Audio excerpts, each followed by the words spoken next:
క్రీస్తు సందేశమును దివ్యవాణి టీవీ ఛానల్లో వీక్షిస్తున్న ప్రేక్షకులకు మరలా స్వాగతం, సుస్వాగతం. నువ్వు ఎవరిని వెతుకుతున్నావు? ప్రభుని వెతుకుతున్నావా? ధనాన్ని వెతుకుతున్నావా? అంద ఐశ్వర్యాన్ని వెతుకుతూ ఉన్నావా? ఇహలోకపు ఐహికమైన శారీరకమైన వాంఛలను తలంపులను వెతుకుతూ ఉన్నావా అని ఈరోజు ధ్యానం చేస్తున్నటువంటి ఈ తరుణంలో ప్రభు మనకిస్తున్నటువంటి పరిశుద్ధమైనటువంటి సందేశం, మీరు నా రాజ్యాన్ని, నా నీతిని వెతకండి, మీకు సమస్తమును సమకూర్చబడతాయి. మత్తయి సువార్త 6వ అధ్యాయం 33వ వచనం చూస్తే, ఆయన రాజ్యమును నీతిని మొదట వెతకండి, అలా వెతికిన వారికి సర్వమును భగవంతుడే సమకూరుస్తాడు. ఆయన రాజ్యం అనగా ఆయన సాన్నిధ్యం, ఆయన కృప, ఆయన దీవెన, ఆయన సన్నిధానం, ఆయనలో జీవించాలనే మనస్సు మనం వెతికితే ఆయన దొరుకుతాడు. దొరకడమే కాదండోయ్, ఆయన మనకి ఆయన పొందిన తర్వాత సమస్తాన్ని ఆయన మన సొంతం చేస్తాడు. లూకాసు వార్త 2వ అధ్యాయం 49వ వచనం చూసినట్లయితే, ప్రభు తప్పిపోయిన తర్వాత యెరూషలేము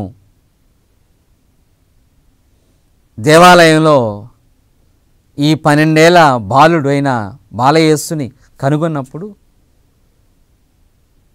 అమ్మ మరియా ప్రభుని అడుగుతూ ఉంది, బాబు, నీకోసం మేము ఎదుగుతూ ఉన్నాం, నిన్ను ఇక్కడ కనుగొన్నాం అనే భావాన్ని వ్యక్తపరుస్తూ ఉంది. 3 దినాల పాటు తప్పిపోయిన బాలయేసును మరియా జోజప్పలు వెతికారు, యెరూషలేము దేవాలయంలో కనుగొన్నారు.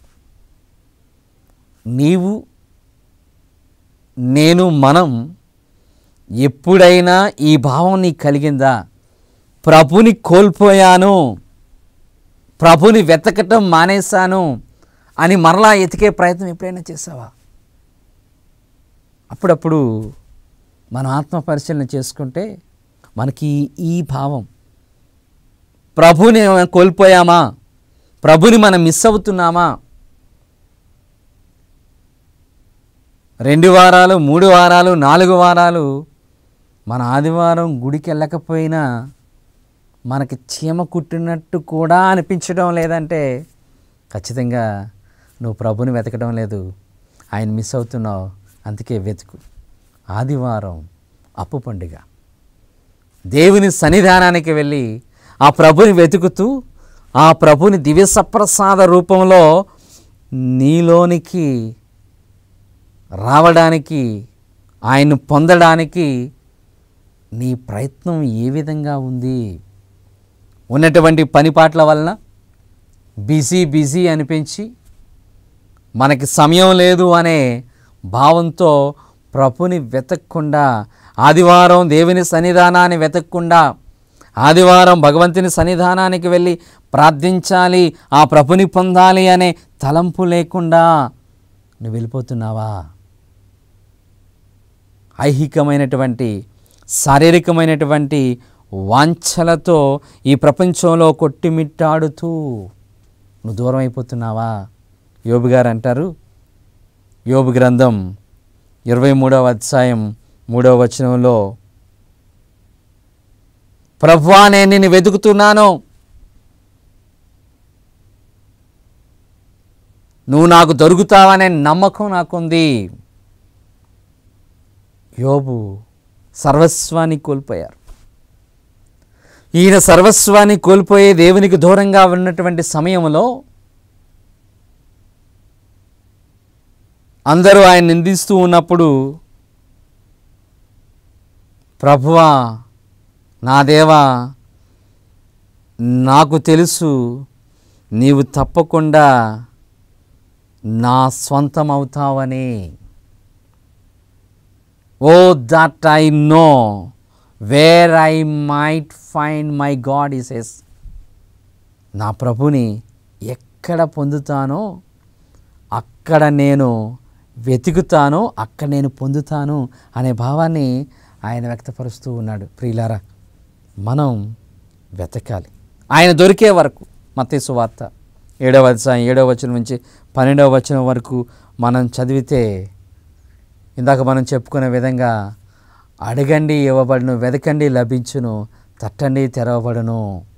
వెతకడం దొరికే వరకు, ప్రభువుని సొంతమయ్యే వరకు, ఆయనను సజీవంగా మన సొంతం చేసుకోవడానికి, మనలో నింపుకోవడానికి, ఆయన కృపను నీవు నేను పొందడానికి ఆయన్ని వెతికే ప్రయత్నం.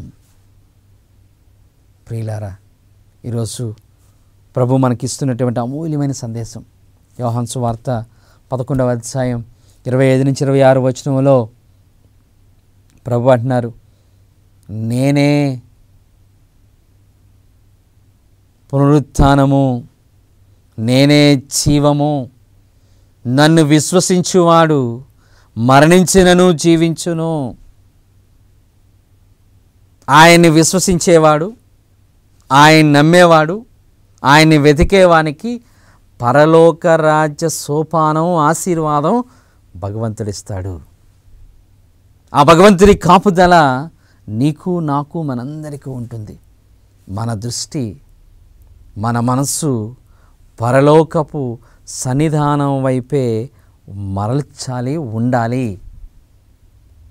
ఈ లోకంలో ఉన్నటువంటి అనేక రకాల శారీరక మానసికమైనటువంటి ఆనందానికన్నా ఆధ్యాత్మిక ఆనందాన్ని వెతకటం, ఆధ్యాత్మిక ఆనందంలో భగవంతుడు దొరికే వరకు విశ్వ ప్రయత్నాలు చేయడం ద్వారా దేవుడు నీకు నాకు జీవాన్ని, జీవితాన్ని, బ్రతుకును, మన భగవంతునితో ఉన్న బాంధవ్యాన్ని పెంపొందించుకునేలా దేవుడు మనల్ని దీవించాలని, దేవుడు మనల్ని ఆశీర్వదించాలని ఆశపడదాం. ప్రియులారా, ఈరోజు ప్రభు మనకిస్తున్నటువంటి ఈ సందేశంలో నీవు, నేను, మనం, మన కుటుంబం అనునిత్యము ఉదయం లేచిన దగ్గర నుంచి సాయంత్రం పడుకునే వరకు, ఉదయం లేవగానే ప్రభునామంలో మనం శిలువ గుర్తు వేసుకుని ప్రభుని నీ మనసులోనికి, హృదయంలోనికి, నీ శరీరంలోనికి ఆయన ఆహ్వానిస్తూ పడుకునేటప్పుడు కూడా, రాత్రి నిద్రపోతున్నటువంటి సమయంలో కూడా జపిస్తూ పడుకుంటే నీ హృదయం నిదట్లో కూడా ఆయన్ని వెతకడానికి అవకాశం కల్పించుకున్నటువంటి వ్యక్తిగా, శక్తిగా నువ్వు, నేను, మనం తయారవుతాం. ప్రియులారా, అందుకే అనేక మంది పునీతులు ప్రభుని వెతికేవారు. అనేక సమయాన్ని, అనేక దినాలను ఆయన సన్నిధానంలో, ధ్యానంలో ఉండి వాళ్ళ యొక్క మనసులలో, శరీరాలలో ప్రభుని వెతికి ఆయనను వాళ్ళ సొంతం చేసుకున్నారు. అందుకే పుణ్య జీవితం, పుణ్యఫలాన్ని వాళ్ళ బ్రతుకులలో పొందగలిగారు. అందుకే పేతురు గారు అంటారు, ప్రభా నువ్వు నిత్య జీవం కలిగిన వాక్యాలు కలిగిన వాడివి, నీవు దేవుని బిడ్డవు లేక దేవుని కుమారుడవు, అందుకే నీ దగ్గర నుంచి మేము ఎక్కడికి వెళ్ళిపోగలం? వెతికి ప్రభు నుంచి లబ్ధిని పొందినవాడు, వెతికి ప్రభుని పొందినవాడు ఆయనని ఎప్పటికీ మరెప్పటికీ మరిచిపోలేడు.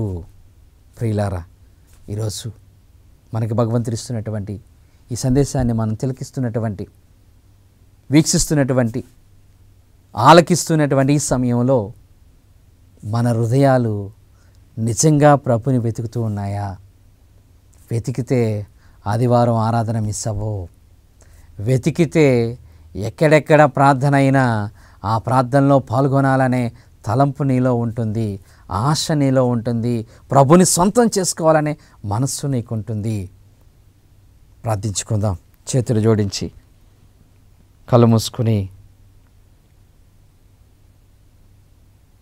ప్రభుని అర్థిద్దాం.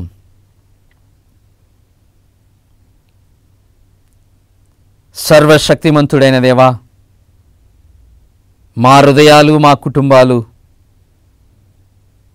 మీ రాజ్యాన్ని, మీ నీతిని వెతికేలా మమ్ము దీవించండి దేవా. నీ వాక్యంలో సెలవిస్తున్న విధంగా ప్రభా, వెతకండి మీకు లభించును అంటున్నావు ప్రభా. మేము ఎదుగుతున్నాము దేవా. మా కష్ట సమయంలో, మా నష్ట సమయంలో, మా దుఃఖ సమయాలలో, మా అనుదిన జీవితాల్లో మాలో చాలామంది మిమ్మల్ని వెతుకుతూ ఉన్నాం ప్రభా. మీరు మాతో ఉంటే, మీరు మాలో ఉంటే మాకున్నటువంటి ప్రతి బాధను, ప్రతి ఆందోళనను మేము అధిగమించగల సామర్థ్యాన్ని మీరు మాకిస్తారని నమ్ముచున్నాం ప్రభా. మేము పరిపూర్ణమైన హృదయంతో, పరిపూర్ణమైన మనస్సుతో, పరిపూర్ణమైనటువంటి విశ్వాసంతో మేము అనుదినము అనుక్షణము వెతికి మిమ్మల్ని మేము మా సొంతం చేసుకుని మీలో జీవించేలా మమ్మల్ని దీవించమని, ఈనాడు ఈ వాక్యాన్ని వింటున్నటువంటి మమ్మల్ని అందరినీ, ఈ వాక్యాన్ని వీక్షిస్తున్న మమ్మల్ని అందరినీ ప్రత్యేకంగా పేరు పేరున దీవించి నిన్ను వెతకటం ద్వారా మేము పొందేలా మమ్మందరినీ ఆశీర్వదించమని మా ప్రభు మీ కుమారుడైన యేసుక్రీస్తు ద్వారా ఈ మనవి చేయుచున్నాము. ఆమేన్.